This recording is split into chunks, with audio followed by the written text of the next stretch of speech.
And tonight, vowing to create a firing squad. That's what the South Carolina governor wants to see done as soon as possible to put inmates to death. State Supreme Court granted a stay to 2 death row inmates, including one who was supposed to be put to death tomorrow. Fox 46's Ryan Kruger live in the newsroom with that story tonight. And Ryan, how long is it expected to take to form a firing squad?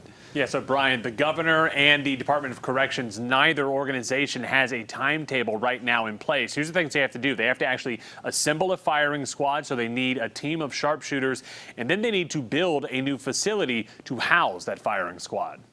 With just hours to spare, the South Carolina Supreme Court stayed the executions of convicted murderers Brad Sigmon and Freddie Owens. The court said inmates are supposed to be given a choice between the electric chair and the firing squad. The families involved here of the victims need justice and need closure, and we intended for this law to accomplish that, but I disagree with the decision. South Carolina's new state law says that inmates will be given the choice of firing squad or electric chair if the drugs for lethal injection aren't available. Now the state is scrambling to create a firing squad. I have no latest information on when it's going to be available, but I'm confident it will be available. South Carolina hasn't executed an inmate in nearly a decade. The prison system argues it can't get a hold of the drugs needed for lethal injection.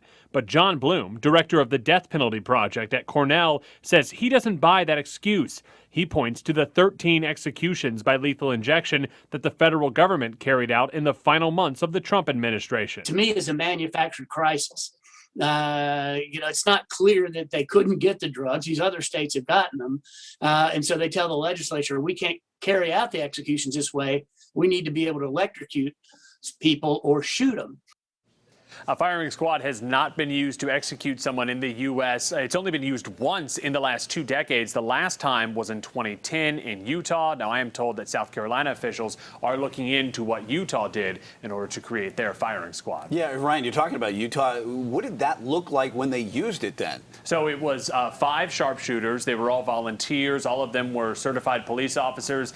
They stood about 25 feet away from the inmate. The inmate was strapped down to a chair. He had a bag over his head. Now, one of the shooters was actually given a blank round. The theory behind that is that therefore no one would know who fired that fatal shot. But I am told that a trained marksman, which of course all of these people were, they would be able to tell the difference between a blank round and a live round. Yeah, and South Carolina now looking for sharpshooters. All right, Ryan Kruger live in the newsroom with that story tonight.